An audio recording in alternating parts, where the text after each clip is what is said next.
콩 GPT라는 별명 혹시 들어보셨어요? 아, 그 유명한 공무원 말씀이시죠? 네, 맞아요. 대통령 업무 보고 생중계에서 진짜 막힘없이 답변하는 모습, 그 영상 하나로 하루아침에 스타가 됐어요.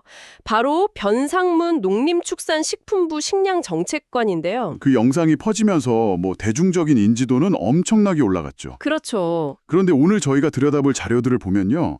그 화려한 스포트라이트 바로 뒤에서는 전혀 다른 이야기가 펼쳐지고 있거든요. 어떤 이야기인가요? 농업계에서는 그를 향한 비판, 심지어 분노가 들끓고 있다는 거예요.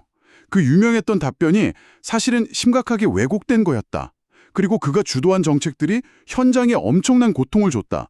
이런 주장들입니다. 바로 그 지점이에요. 한쪽에서는 유능한 엘리트 관료다, 칭송이 자자한데 네. 다른 한쪽에서는 농민의 고통을 외면하는 불통의 상징이라고까지 비판을 하니까요. 정말 극과 극의 평가네요. 그래서 오늘 이 극단적인 평가가 대체 어디서부터 시작된 건지 저희가 받은 자료들을 가지고 한번 깊숙이 파고 들어보려고 합니다. 콩 GPT 신드롬의 실체부터 그 답변 속에 숨겨진 문제점들, 그리고 이 논란이 현재 농업정책과 정치 지형에 던지는 의미까지 한번 꼼꼼하게 짚어보겠습니다. 자, 그럼 이 모든 이야기의 시작점부터 한번 돌아가 보죠.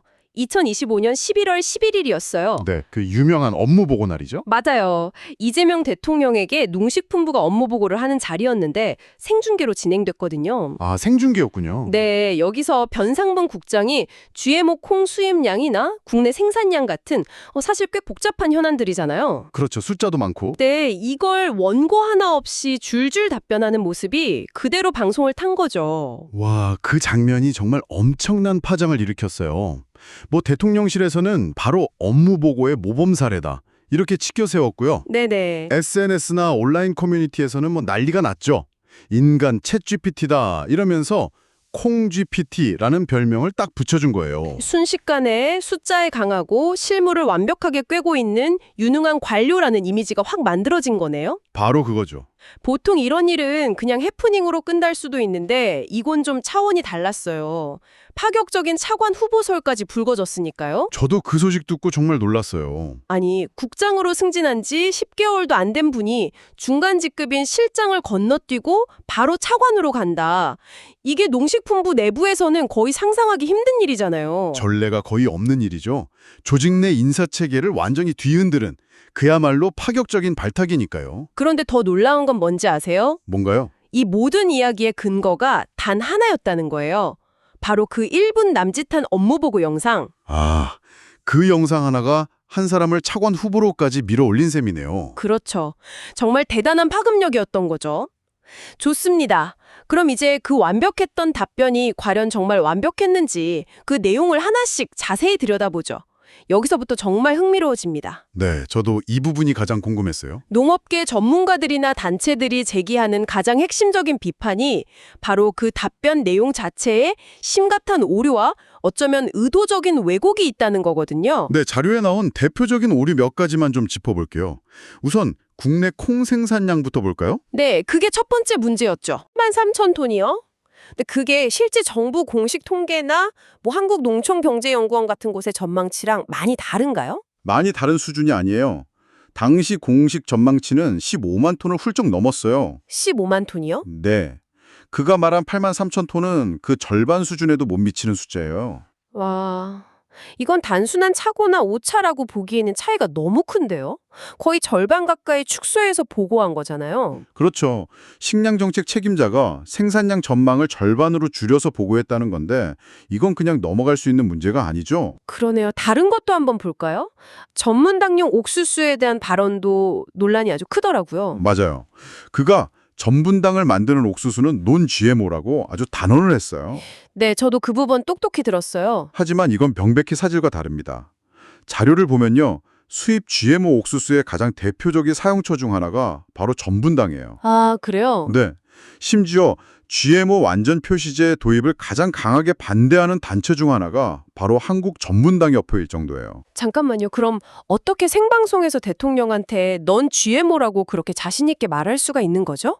이건 그냥 거짓말을 한 건가요? 그래 바로 법의 허점을 교묘하게 파고든 답변이라는 지적이 나오는 지점이에요. 법의 허점이요? 네.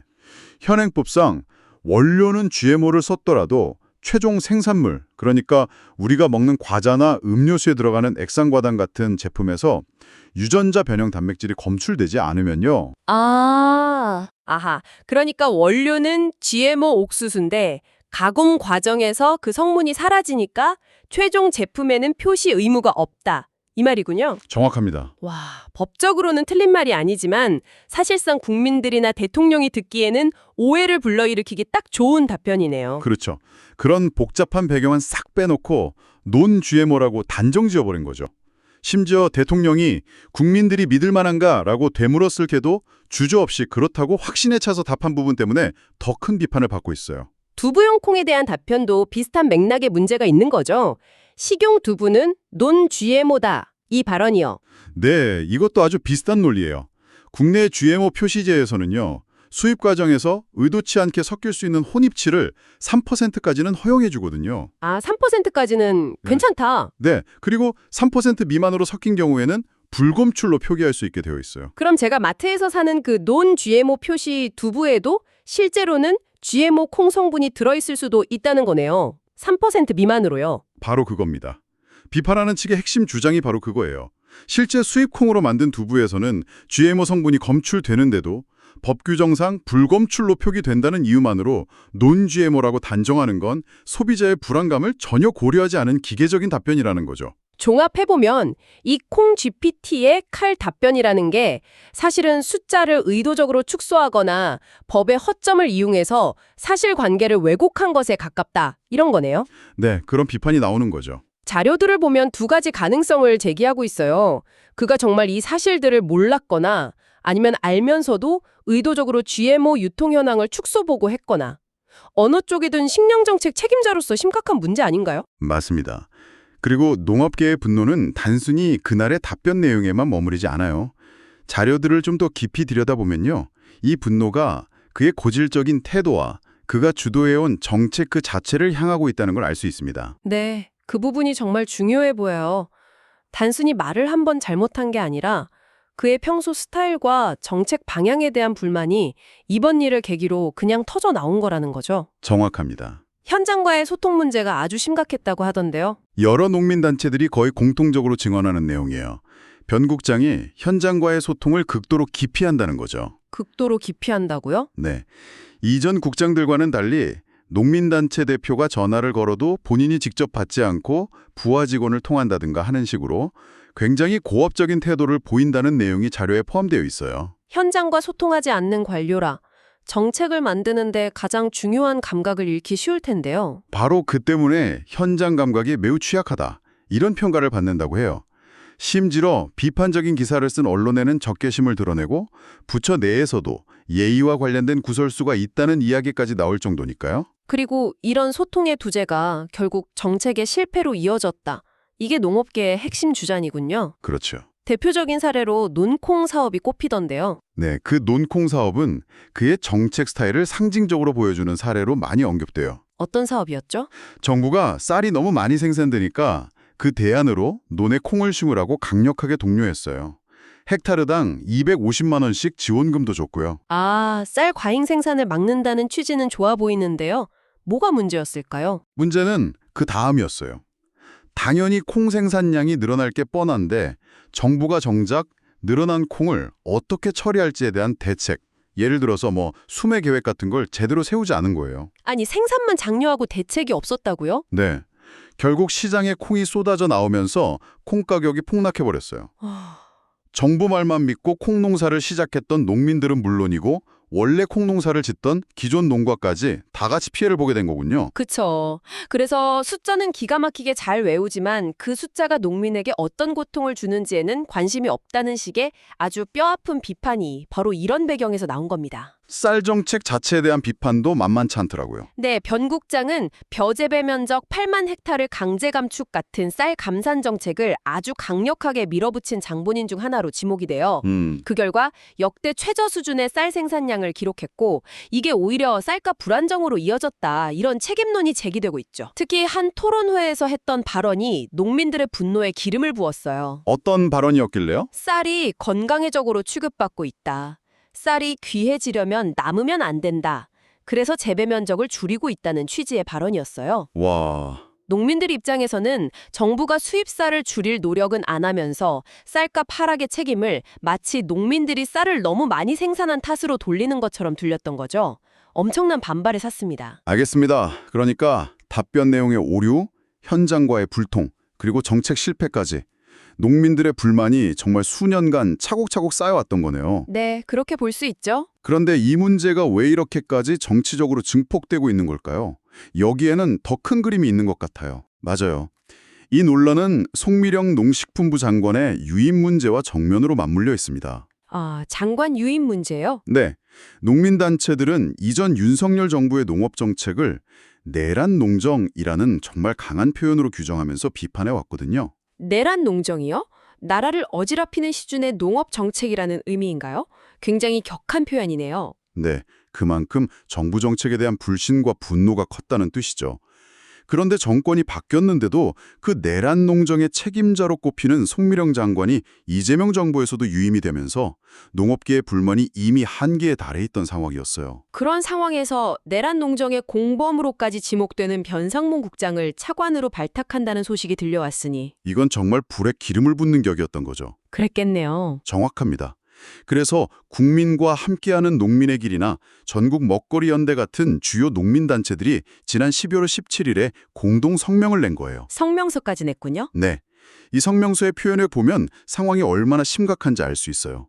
변 국장의 차관 임명은 새로운 농정을 위해 남태령 고개를 넘었던 농민들을 우롱하는 일이고 이재명 정부의 농정 또한 내란 농정에서 달라지지 않을 것임을 스스로 선포하는 것이라고 밝혔어요. 이건 단순한 비판 성명이 아니라 거의 선전포고처럼 들리는데요. 사실성 최후 통첩에 가깝죠. 만약 임명이 강행된다면 윤석열 정부 때와 마찬가지로 치열한 투쟁에 나설 것이라고 분명히 예고했어요. 그러면서 진정한 국가 책임 농정을 실현하려면 변 국장 발탁 검토를 당장 중단하고 송미령 장관을 포함한 내란 농정 적폐 관료들을 청산하는 인사의 대전환부터 시작해야 한다. 이렇게 주장하고 있고요. 정말 강경하네요.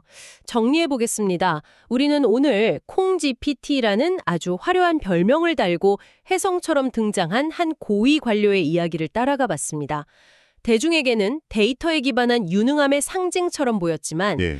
오늘 우리가 살펴본 자료들은 그 이면에 있는 사실 왜곡, 정책 실패, 그리고 현장과의 깊은 불통이라는 전혀 다른 현실을 보여줬어요. 여기서 정말 흥미로운 지점은 인식과 실체의 충돌이라고 생각해요. 인식과 실체의 충돌이요? 네, 1분 남짓한 자신감 넘치는 태도와 그 막힘없는 말투는 대중의 상상력을 사로잡기에 충분했죠. 하지만 수년간 축적된 정책의 결과와 소통의 문제는 현장에 깊고 단단한 불신을 만들어냈거든요.